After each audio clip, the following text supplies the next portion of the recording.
اعوذ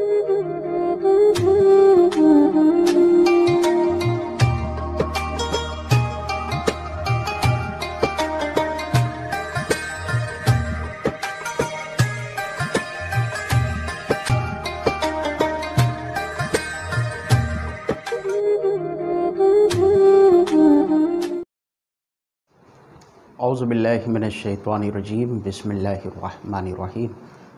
ناظرین کرام السلام علیکم ورحمۃ اللہ وبرکاتہ۔ آج سے ہم شروع کرتے ہیں بفضل خدائے متعال و بفضل ائمہ معصومین علیہ الصلاۃ والسلام سلسلہ دروس نہج البلاغہ۔ عزیزان محترم، نہج البلاغہ مولا کائنات امیر المومنین حضرت علی ابن ابی طالب علیہ الصلاۃ والسلام کے خطبات، مکتوبات اور کلمات قصار کا مجموعہ ہے، لیکن ہم اپنے چینل کی تنگ دامنی اور اپنے وقت کی کمی اور جو ہمارے حدود ہیں اس چینل کے، ہم اس میں زیادہ تفصیلی گفتگو نہیں کر سکتے ناظرین کی دلچسپی کو مد نظر رکھتے ہوئے، اس لیے ہم اس سبب سے ہم اس میں ہر روز حد اکثر 15 منٹ کی گفتگو کریں گے۔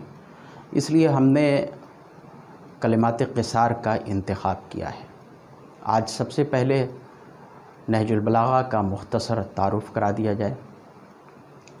نہج البلاغہ مولا کائنات کے خطبات، مکتوبات اور کلمات قصار کے مجموعے کی کتاب کا نام ہے، جسے سید رضی علیہ الرحمہ نے 4 صدی ہجری میں جمع کیا۔ اس کتاب میں بہت سارے خطبات اور مکتوبات ایسے بھی ہیں جن کا ذکر سید رضی علیہ الرحمہ سے 100 سال سے بھی زیادہ پہلے کی کتابوں میں ملتا ہے۔ سید رضی علیہ الرحمہ نے جب یہ کتاب جمع کی تو اس میں یہ لکھا، اور جیسے کہ ہر خطبے کے شروع میں آپ یہ پائیں گے وَمِن خُطْبَةٍ لَهُ علیہ السلام، یعنی امام علیہ السلام کے خطبے میں سے ایک خطبہ یہ بھی ہے۔ کہیں کہیں یہ ہے کہ خطبے کا یہ حصہ ہے۔ بعض کلمات بھی ایسے ہیں کہ جن کا بعض روایات میں دوسری جگہ اس میں اضافہ بھی ملتا ہے، کچھ جملے دوسری روایات میں ملتے ہیں کہ یہ بھی امام علیہ السلام نے ارشاد فرمایا۔ تو یہ امام علیہ السلام کے ارشادات، مکتوبات اور کلمات قصار کے حصے ہیں جو نہج البلاغہ میں یکجا ہیں، اور اس کا نام بھی سید رضی نے ہی نہج البلاغہ رکھا۔ یہ کلام اس امام کا کلام ہے کہ جو بعد رسول خدا افضل بشر ہے۔ اس امام کا کلام ہے کہ جس کی ساری زندگی تعلیمات قرآنی کی ترجمان تھی۔ اس امام کا کلام ہے کہ شب ہجرت جس کا نفس خداوند عالم نے خرید لیا اور اپنی مرضی دے دی۔ یہ اس امام کا کلام ہے جس نے بارہا اپنی زندگی میں منبر سے کہا سلونی سلونی قبل ان تفقدونی، مجھ سے پوچھ لو جو پوچھنا چاہتے ہو قبل اس کے کہ تم ہم کو نہ پاؤ۔ یہ اس امام کا کلام ہے جس نے ہر سوال کا جواب پلک جھپکتے دیا، چاہے وہ علم کے جس شعبے کا سوال ہو۔ یہ اس امام کا کلام ہے کہ جس نے یہ ارشاد فرمایا کہ ہمیں رسول خدا نے علم کے 1000 باب تعلیم دیے اور ہم نے ان سے مزید 1000 باب کھول دیے۔ عزیزان محترم، یہ اس امام کا کلام ہے جس کے بارے میں جناب ابن عباس نے فرمایا کہ مجھ سے رسول خدا نے یہ کہا ہے کہ اگر تمام اشجار قلم بن جائیں، تمام دریا سیاہی بن جائیں، تمام زمین و آسمان کاغذ بن جائے اور تمام جن و انس مل کر کے فضائل علی ابن ابی طالب کا شمار کرنا چاہیں تو وہ ایسا ہرگز نہیں کر پائیں گے۔ اس کتاب کو ینابیع المودت میں علامہ سلیمان قندوزی نے تحریر کیا ہے۔ عزیزان محترم، نہج البلاغہ کی بہت ساری شرحیں لکھی گئی ہیں جس میں مشہور ترین شرح جناب عز الدین عبدالحمید ابن ابی الحدید معتزلی کی شرح ہے، جو اہل سنت کے بہت ہی معزز اور جلیل القدر عالم دین ہیں۔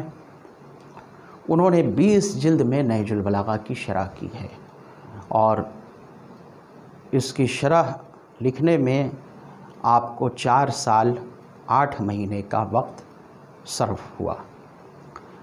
علامہ ابن ابی الحدید معتزلی مقدمہ شرح نہج البلاغہ میں تحریر فرماتے ہیں کہ اما الفصاحۃ فہو علیہ السلام امام الفصحاء و سید البلغاء۔ اگر امام علیہ السلام کی فصاحت کی بات کی جائے تو میں یہ لکھوں گا کہ امام علیہ السلام تمام فصیحوں کے امام ہیں اور تمام بلیغ لوگوں کے سید و سردار ہیں۔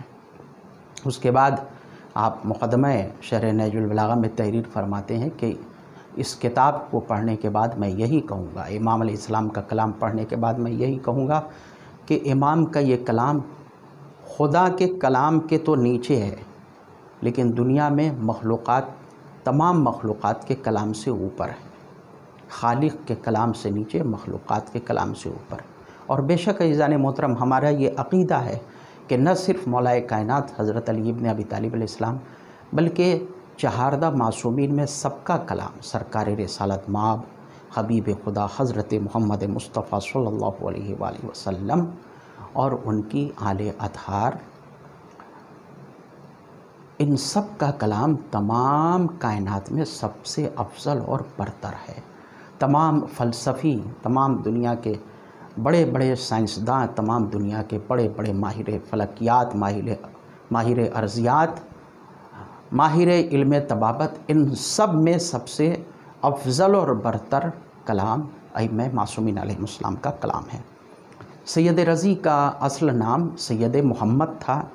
آپ کی ولادت 359 ہجری میں شہر بغداد میں ہوئی اور آپ کی وفات 406 ہجری میں ہوئی۔ آپ کی والدہ ماجدہ کا نام فاطمہ تھا، جو کہ بہت ہی جلیل القدر اور عابدہ اور زاہدہ خاتون تھیں، اور آپ کے پدر بزرگوار کا نام ابو احمد حسین ابن موسیٰ تھا۔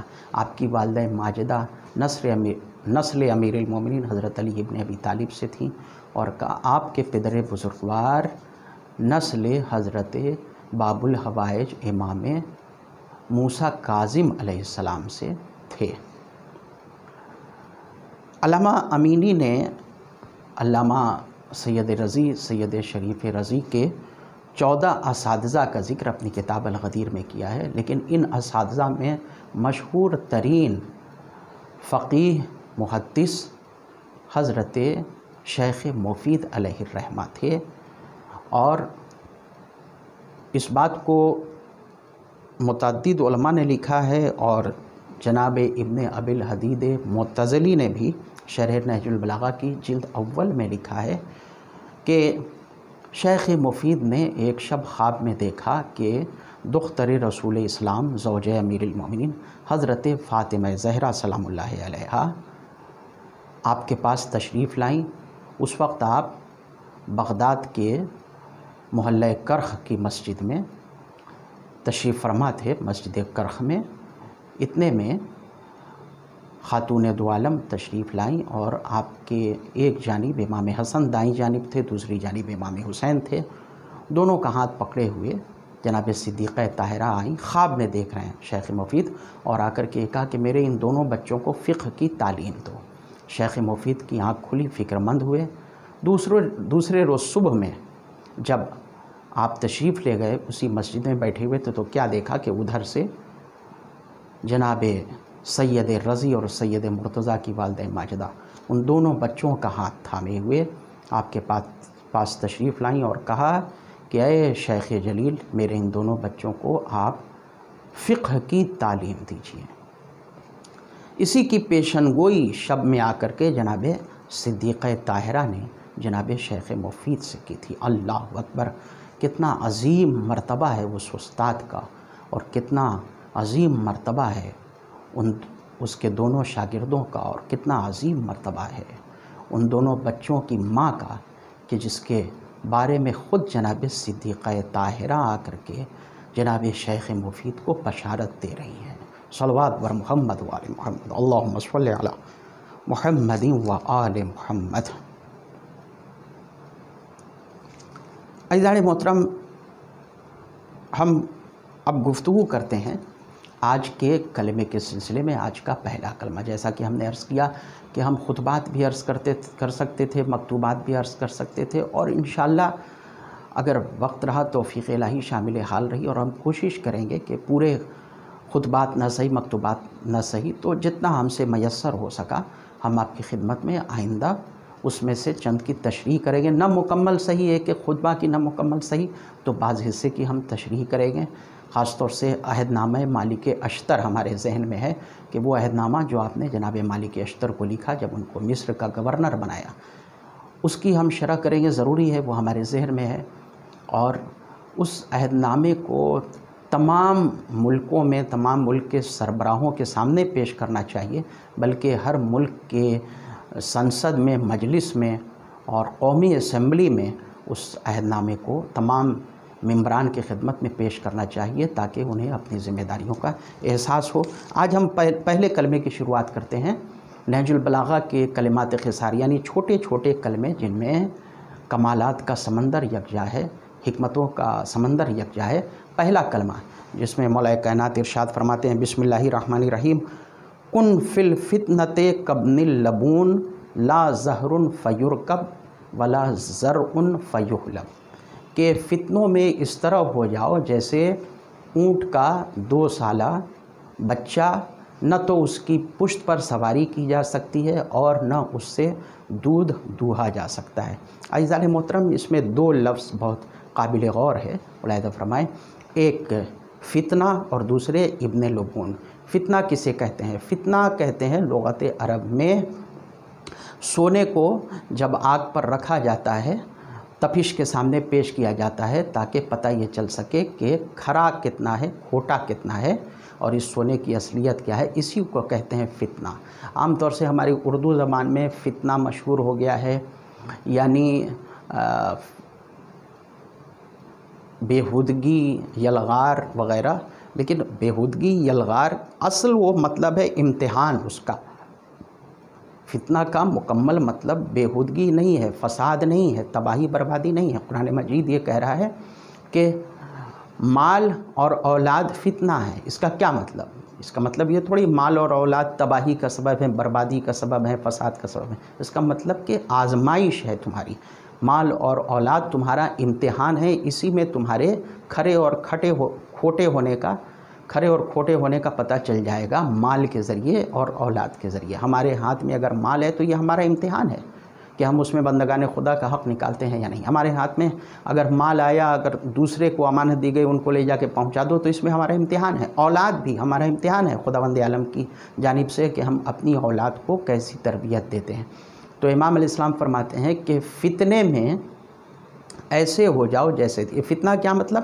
یعنی جب اہل باطل تم پر یلغار کریں، اہل باطل شور و غوغا بلند کریں اور اہل باطل طرح طرح کی آوازیں بلند کریں، تب تمہارا امتحان ہے کہ تم اپنے کو کتنا بچاتے ہو۔ اس لیے تم گوشہ نشین ہو جاؤ، اس طرح ہو جاؤ کہ جیسے اونٹ کا 2 سالہ بچہ ہوتا ہے، نہ اس کی پشت پر سواری کی جا سکتی ہے، نہ دودھ دوہا جا سکتا ہے۔ یعنی تم کوئی ایسی بات نہ کرو کہ جس سے فساد پھیلانے والوں کو فائدہ حاصل ہو، جس سے اہل فساد کو، اہل جہل کو، اہل نفرت کو کوئی فائدہ ہو۔ دوسرا جملہ اس میں ابن لبون۔ ابن لبون کسے کہتے ہیں؟ لبون کا مطلب ہے دودھار۔